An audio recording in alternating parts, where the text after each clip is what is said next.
Hey folks, thanks for tuning in to another episode of Online Idol. Today we're going to unpack a few of the biggest contestant downfalls of the show's history. Many of these contestants started out as fan favorites or labeled the one to beat, but ended up crashing and burning right before the finish line. I think it's really important to put yourself in the shoes of these contestants, as the two things they all had in common were that these were all Fox seasons and they all made it past the top 12. These contestants walked away from normal lives of being bank tellers, moms, preschool teachers, to being watched by 10 to 40 million viewers across America every week. Not only that, but being labeled a notable contestant and possible frontrunner of the year as well. This was back at a time when it was not out of the ordinary for a fan favorite or winner to become the world's new pop sensation after the season was over. It's interesting to ponder the question,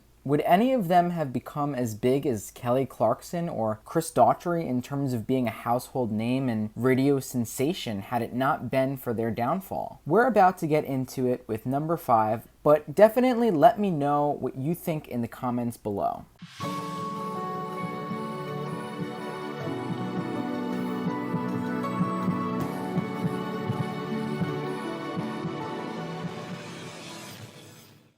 At number 5, we have Kellie Pickler. Kelly was America's country sweetheart from season 5 in 2006, and she was legitimately plucked from obscurity as a roller skating fast food waitress from Albemarle, North Carolina. She won over the judges and America with her quirky personality and extremely authentic country voice, reminiscent of Reba McEntire.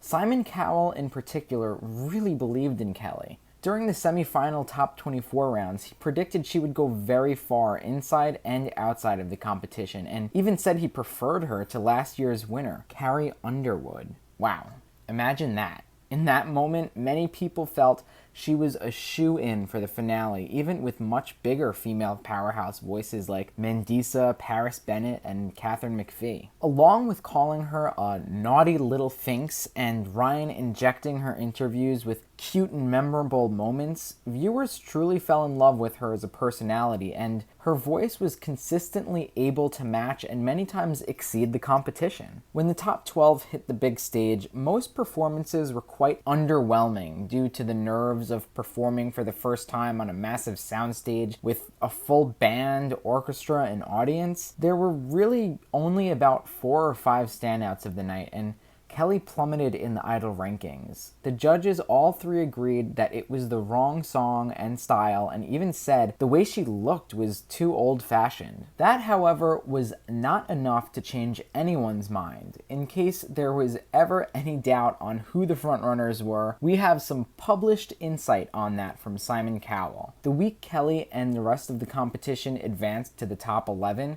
Simon was interviewed on the Howard Stern Sirius show and made a prediction that the final 3 would be Chris Daughtry, Taylor Hicks, and Kellie Pickler. As the weeks went on, Kelly's performances mainly flew under the radar. Her personality continued to shine, but Chris Daughtry, Elliot Yamin, and Taylor Hicks were consistently raved about from week to week, with Paris Bennett and Katharine McPhee having moments of making the judges very happy as well. During the week of Top 7, when the finalists performed the Great American Songbook with guest mentor Rod Stewart, the judges all agreed that the song didn't suit Kelly at all, and even Kelly said she butchered it and mentioned that it must have been torture for the audience to listen to. It was very clear that the feedback she was getting off stage was telling her she was not worthy of being there, which is quite sad. She lost a lot of her confidence that week, but she stuck around and made it through to the next round. Her final week, the top 6 performed love songs with guest mentors Andrea Bocelli and David Foster. She chose Unchained Melody and looked completely defeated throughout the entire performance. You could tell she just wanted to get off the stage and move on from the show.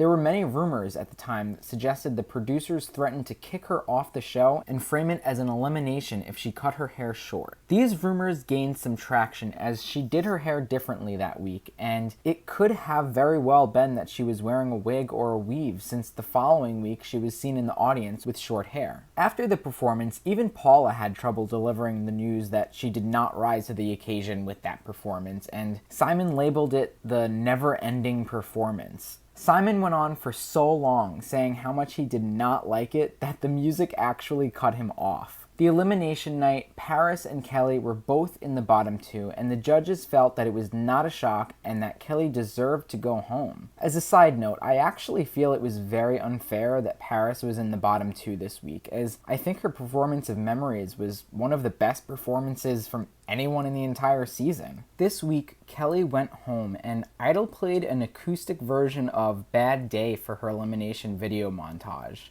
From being predicted as a top 3 finalist and being preferred to last year's winner Carrie Underwood, to being told on and off stage that she was not coming close to the talent of the other contestants, Kelly ended up in 6th place. She had a great career after the show, and the finale even had several pre-taped segments highlighting her personality with a celebrity chef, but this was definitely an interesting downfall to watch live each week. Up next at number 4, we have Paige Miles from season 9. This was Simon's final year on the show in 2010, and he was planning to grow his other empires, the Got Talent and X Factor shows, across the world. Paige was first seen by America during Hollywood Round, where her group was edited to look like they had a standoff with Todrick Hall's group, claiming that Paige's group stole their arrangement. The show never revisited this drama, and it's really under speculation whether it's actually true or not. However, what is true is that Paige's group was a notable highlight that round, and the judges put them all through to the solo round. Paige's voice and style was very unique, as she was not a form of any of the traditional black female singers the show has highlighted in the years past. She was more in the pop rock lane, and her voice had a slightly raspy tone to it. She moved around on stage like a pop star, especially compared to all of the other contestants in the very quiet and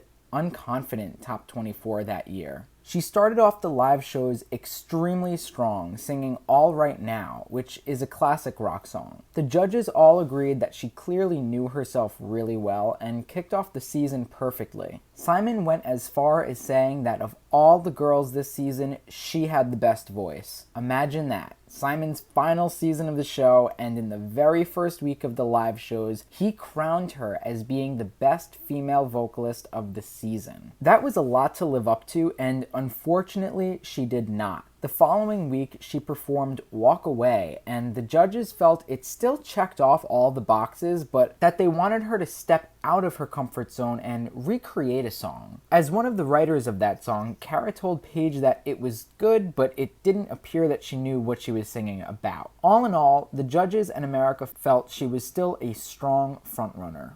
The week following that, the week of the top 16, Paige performed Michael Jackson's hit Smile, and it unfortunately really was a train wreck. Simon hit the nail on the head, stating that the arrangement was something out of a hotel performance, but quite frankly, I thought it was worse. It was such a bad arrangement that I feel that the band and producers of the show were just as much to blame, and if I didn't know any better, I would say that they had it out for her. It is extremely important to note that Paige had really bad laryngitis this week, and all the way up to when she was eventually eliminated. Even with how bad that performance was, she made it through to the top 12, and Simon even said she deserved the spot. The week of the top 12, she returned to her roots and sang really well with an upbeat song. The judges really liked it and said she was back in the competition. Unfortunately for Paige's fans, including myself, this did not last long, and the following week, she had one of the worst performances in Idol history with Against All Odds. Really, honestly, I don't know if your voice is back or whatever's happening, but that was honestly terrible. It was terrible.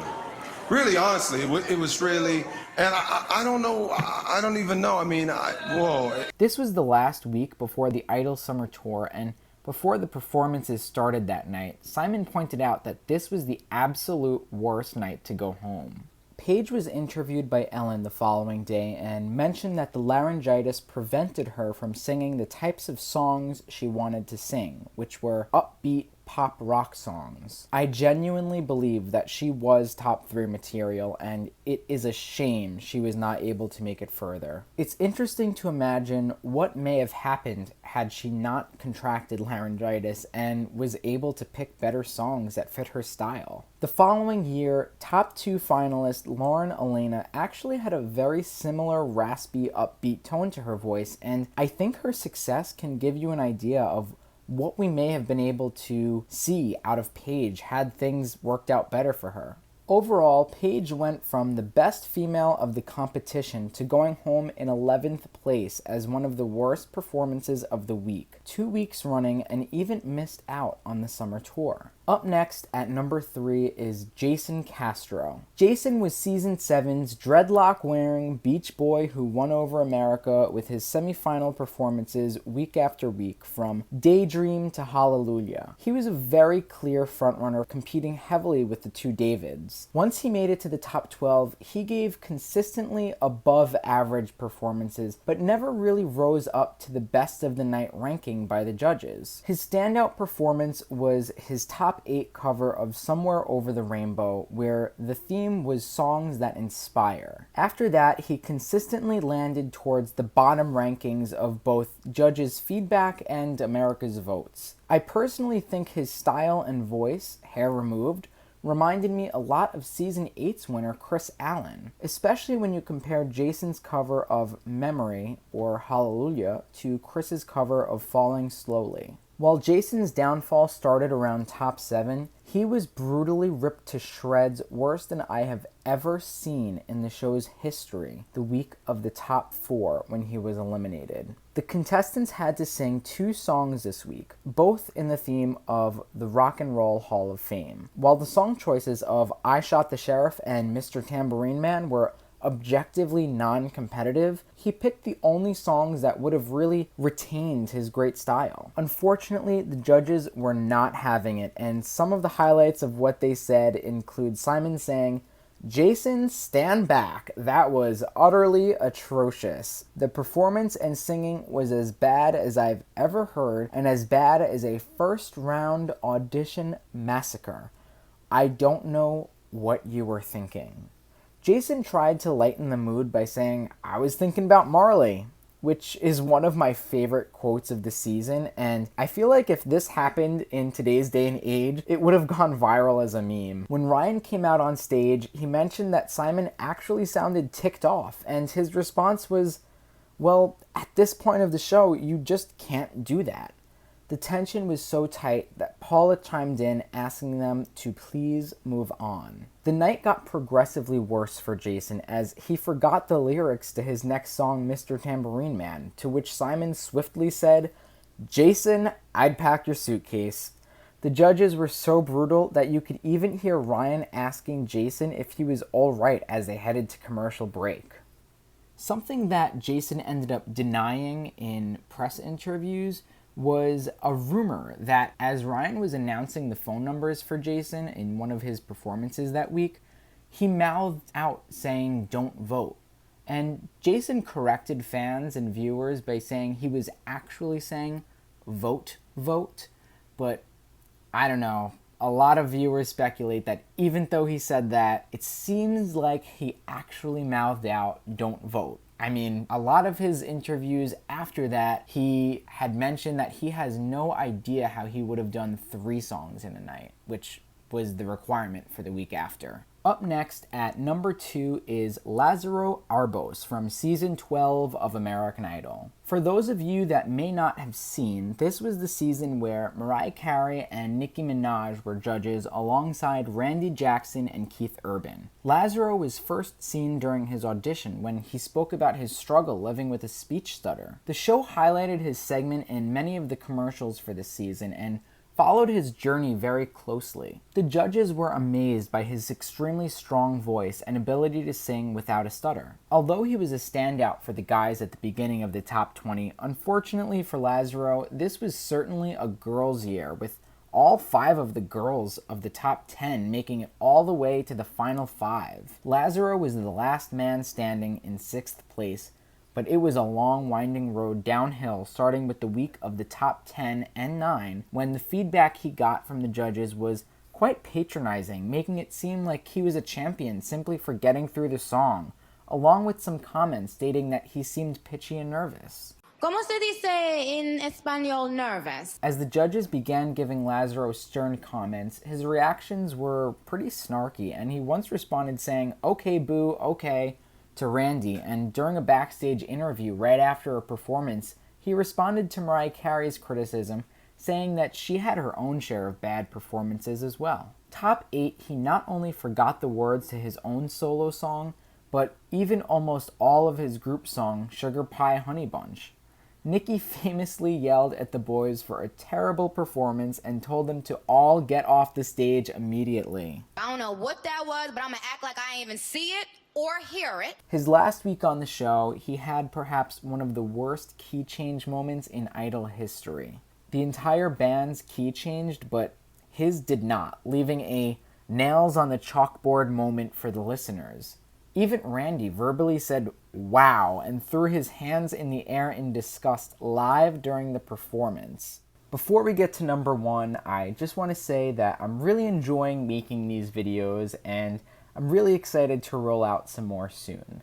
To help support me, please make sure that you're subscribed and have the notification bell turned on because it's really tough for smaller channels to end up in the recommended and featured pages. Alright, back to it. At the number 1 spot of having the biggest downfall in American Idol history is Season 6's Lakeisha Jones. Lakeisha is best known for her show-stopping performance of "And I Am Telling You, I'm Not Going" in the top 24. It was so good that Randy gave her a standing ovation and Simon said that all the other contestants should pack their suitcases. The judges were so blown away by her that their feedback to almost all of the other girls throughout the semifinals alluded to Lakeisha Jones being so much better. Lakeisha continued to have consistently great and top-tier performances throughout the semifinals and even all the way up to the top 8. Once she sang Conga in the top 8 for Latin Week, the judges finally gave her some criticism. They felt that it was a little safe. From there, she hit another downfall with Carrie Underwood's Jesus Take the Wheel for Country Week, where the judges felt she was pitchy and shouty, and Simon said it was like eating a hamburger for breakfast. This was the week that Simon mentioned during his critique that a few weeks ago she was the one to beat with "And I Am Telling You," and now she needs to step it back up to start competing again. The week after, Lakeisha sang another winner's song in Fantasia's "I Believe," and the judges did not like it and greatly preferred Fantasia's version, which landed her in the bottom 2 with Sanjaya. Once she was in the bottom 2 with Sanjaya, many people thought she was going home, since Sanjaya's fan base was so strong. Lakeisha was back the week after with a massive comeback in "This Ain't a Love Song," and it was so good that Simon kissed her on the lips. Unfortunately for Lakeisha, the comeback did not last long, as Simon's next critique the week after that was "No kiss tonight, Lakeisha," which again is now one of my favorite meme quotes from the show. For her last week, Lakeisha ironically sang "Staying Alive" and "Run to Me." I actually really liked and vividly remembered both performances, but she seemed so defeated during "Run to Me" after the harsh criticism she received from "Staying Alive" that it was visible on stage, and her last note was extremely hoarse. The judges hated the arrangement of "Staying Alive," and Simon said that it was shouty and scary. After her cover of "Run to Me," Simon predicted that her and Blake would be vulnerable that week, and he was right, as they were the bottom 2 and Lakeisha went home. This was the biggest downfall in my opinion because this was one of the highest rated and viewed seasons of all time, with roughly 40 million viewers per episode, and Lakeisha was a single mother with a normal job as a bank teller. To go from that to being told she could be as big a name as Fantasia, and then all the way back down to being labeled one of the worst of the nights many weeks going is massive. Jordan became a huge star after that season, having gone platinum many times over and having a duet with Chris Brown. If Lakeisha stayed as consistent as her best 2 or 3 weeks, do we think she might have had a similar outcome? Let me know in the comments below what you think. Anyway, that's all the time we have for this episode. I hope you enjoyed it. Please let me know in the comments below if you agree with the rankings or how you would rank the biggest downfalls in the show's history in your opinion. Please make sure you comment, like, and subscribe, and I'll see you in the next one.